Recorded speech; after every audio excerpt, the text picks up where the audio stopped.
Salut les amis, vous êtes bien sur Real Madrid Galactique, c'est votre serviteur Nano Andro.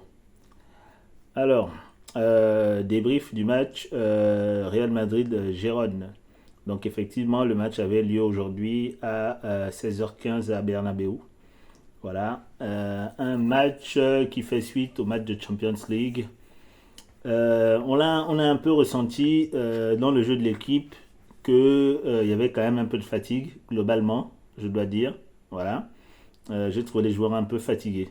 Donc, ce qui explique un peu cette, ce match un peu pas moyen, parce qu'on fait un bon match, on fait même un très bon match, puisqu'on gagne 2-0. Mais ça explique un peu ce match moins énergique. Voilà. Donc ça va aussi expliquer, et c'est comme ça que j'explique un peu ce match-là.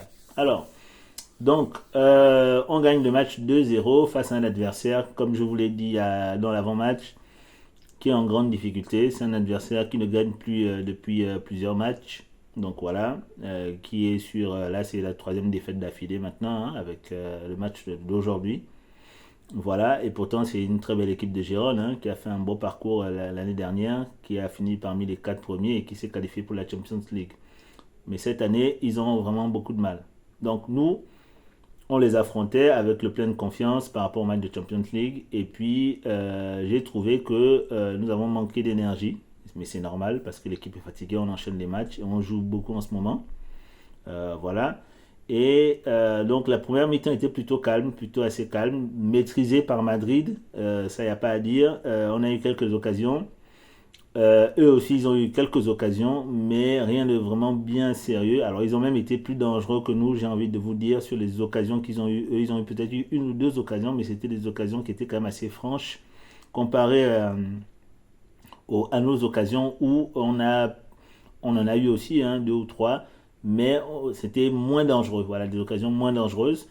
Alors, principalement, pourquoi des occasions moins dangereuses? Parce que j'ai eu l'impression qu'en première mi-temps, Vinicius et Rodrigo se sont un peu marchés dessus sur le côté gauche. Voilà, les deux étaient vraiment sur le côté gauche dans le jeu qu'ils ont proposé et ils se sont sur plusieurs actions marché un peu dessus. Bon, après, il faut aussi dire que l'adversaire a bien défendu en première mi-temps et il a bien verrouillé les offensives de Vinicius et de Rodrigo sur le côté gauche notamment. C'est là où on a le plus attaqué en première mi-temps. Voilà. J'ai trouvé aussi Brahim Diaz encore une fois moyen.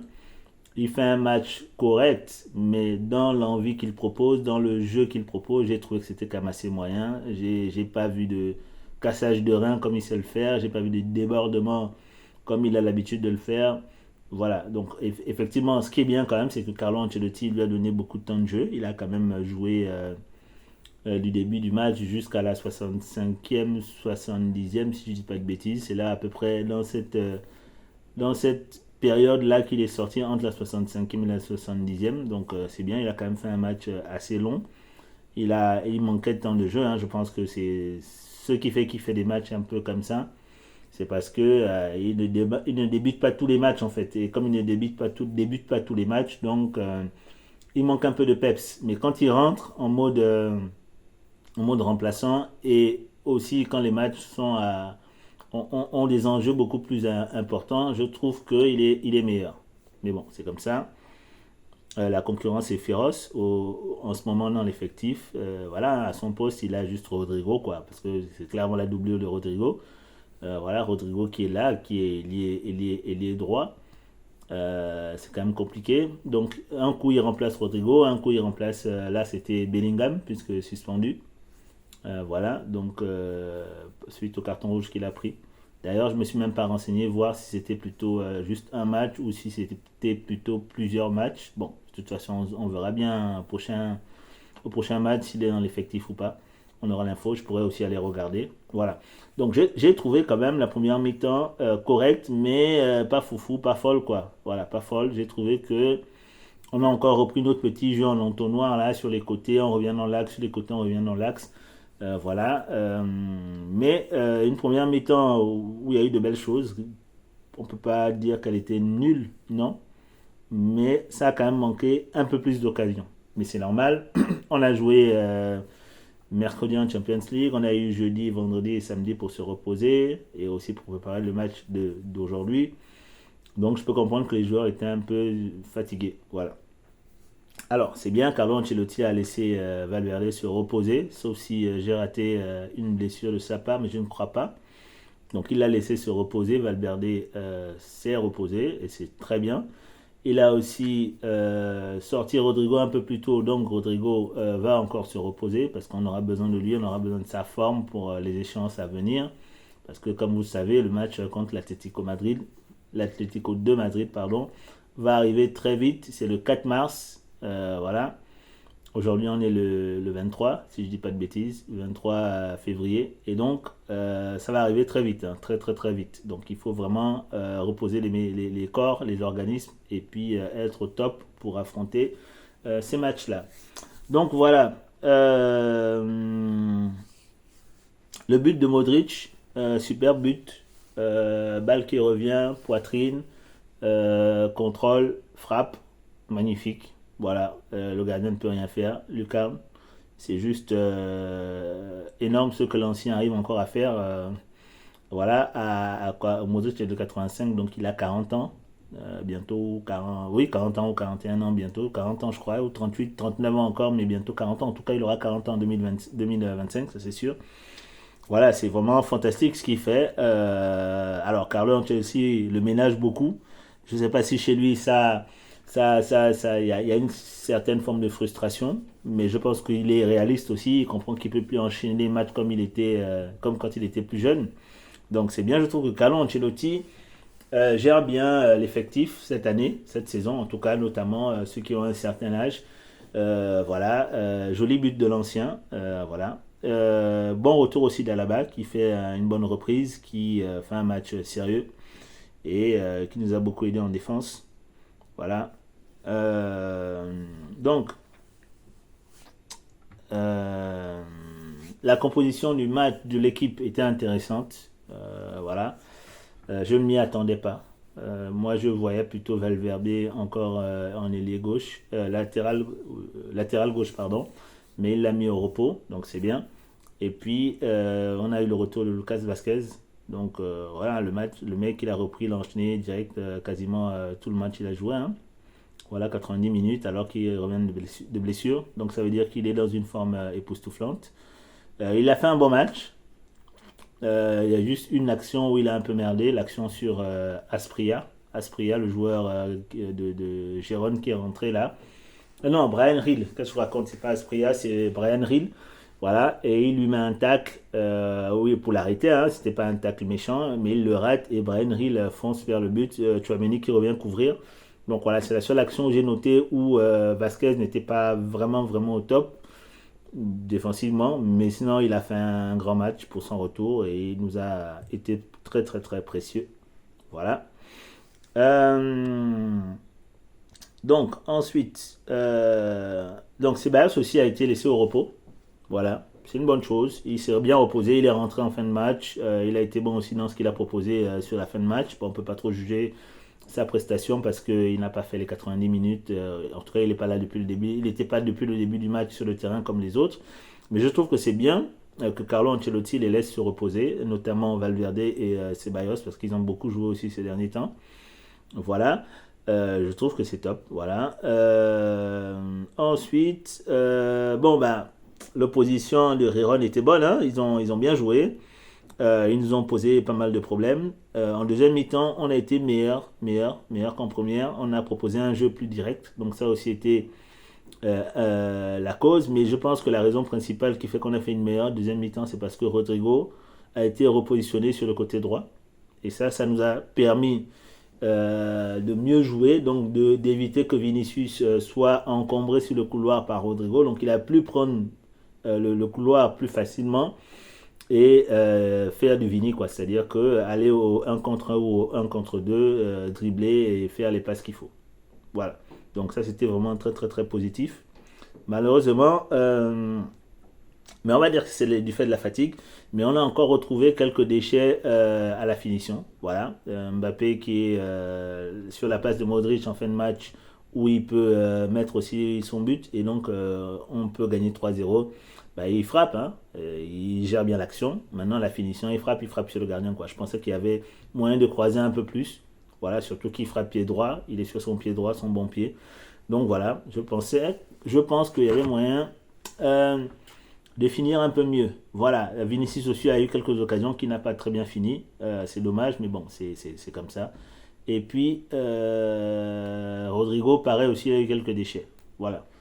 Mais sinon, dans l'ensemble, bon match, match solide, match sérieux. J'aurais aimé 4-0 parce que j'avais pronostiqué 4-0 pour ce match-là contre cet adversaire-là. Mais malheureusement, on n'a pas pu mettre les deux buts qui manquaient que je pronostiquais. Voilà. Donc, Rudiger est rentré. Donc, c'était aussi dans la logique de le laisser se reposer, de ne pas faire en sorte qu'il joue 90 minutes et aussi pour donner du temps de jeu à la balle, c'est-à-dire que le remettre dans le bain.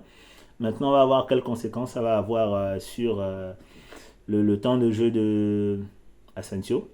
Voilà. Moi, je trouve qu'Asensio et Rudiger, c'est une très très bonne association. Mais à la base, voilà, c'est une expérience indéniable. Ancelotti veut garder tout son effectif motivé. Donc, il faudra trouver la combinaison qui fait qu'on arrive à faire jouer Asensio, à faire jouer Alaba et à faire jouer Rudiger.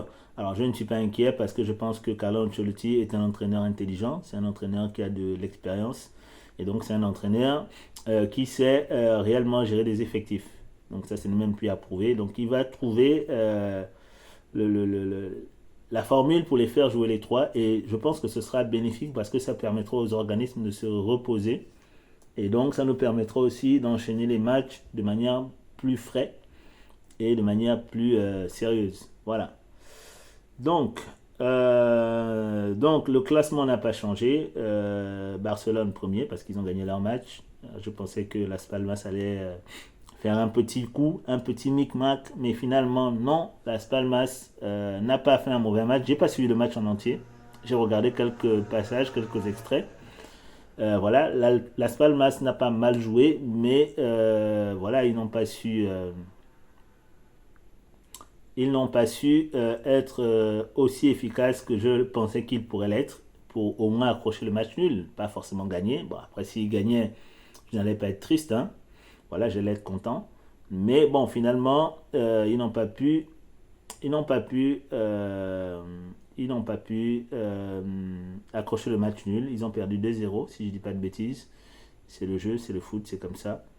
Et puis voilà. Donc, l'Atlético troisième et le Real deuxième. Voilà, voilà, à égalité de points avec le Barça. Mais comme vous savez, sur les confrontations directes, ils ont l'avantage parce qu'ils nous ont battus au match aller. Voilà. Donc, voilà un peu où nous en sommes. Alors, donc, moi, mon top lors de ce match-là, j'ai bien aimé Modric. Bon, il marque, il montre la voie. Voilà, Courtois, très gros match parce qu'il nous a sauvé de pas mal de situations compliquées. Ensuite, Asensio a fait un bon match aussi. Donc, vraiment très bien le petit Asensio. Voilà, c'est vraiment un gage de confiance, de qualité. J'ai aussi aimé le match au milieu de terrain de Chouameni sur les phases défensives et offensives, notamment en première mi-temps où il a été bon. Il a vraiment été très bon. Voilà. Il a bien joué. Et aussi Modric, comme j'ai dit tout à l'heure. Voilà. Donc pour moi, c'est mon top. Après, les attaquants, je trouve qu'ils auraient pu faire mieux. Mais bon, c'est comme ça. C'est déjà bien ce qu'ils ont produit. On a gagné le match. Donc voilà, un but de Vini et un but de Luka Modric. Donc j'avais quand même annoncé que Vini marquerait dans mes buteurs. J'avais mis Vinicius. Voilà. Bon, Rodrigo, Mbappé et Bellingham n'ont pas marqué. Bellingham était suspendu. J'avais raté ce petit paramètre-là. Voilà. Donc bon. Mais voilà, match satisfaisant. Pas dégueulasse. Il y a beaucoup de choses à retenir. On a fait une très bonne deuxième mi-temps. On a manqué de justesse devant le but, mais dans le jeu, on a été bon. Il n'y a pas eu de déchets, hein. J'ai pas relevé de déchets particuliers à part la passe manquée sur le côté quand on fait la remise. Rodrigo, Mbappé lui fait la passe et la balle. Voilà, il la met pas bien à Rodrigo et puis la balle va en touche. Voilà, donc pour moi c'est le seul déchet qu'il y a eu dans le match, le seul vraiment gros déchet. Mais sinon on fait un match solide, on défend bien, on a bien attaqué, on a beaucoup joué direct en deuxième mi-temps et c'était très bien. Voilà, donc maintenant le prochain adversaire du Real Madrid pour le prochain match de Liga. Donc c'est la semaine prochaine, naturellement. C'est le 26 février et c'est contre la Real Sociedad. Voilà. Donc la Real Sociedad qui est aussi une équipe en difficulté cette saison. C'est un adversaire qu'on devrait normalement battre, même si encore une fois il n'y a pas de petite équipe. Et qu'il faut rester humble, il ne faut négliger personne. Donc j'espère qu'on va les battre. Et puis j'en parlerai un peu plus de ce match-là quand je vais faire l'avant-match de ce match. Voilà. Donc ce sera chez eux à 21h30. Voilà. Bon, les amis, c'était Nano Andro pour Real Madrid Galactique, votre serviteur. Et puis, content de cette victoire. Et je vous dis à tous bonne soirée et à la Madrid.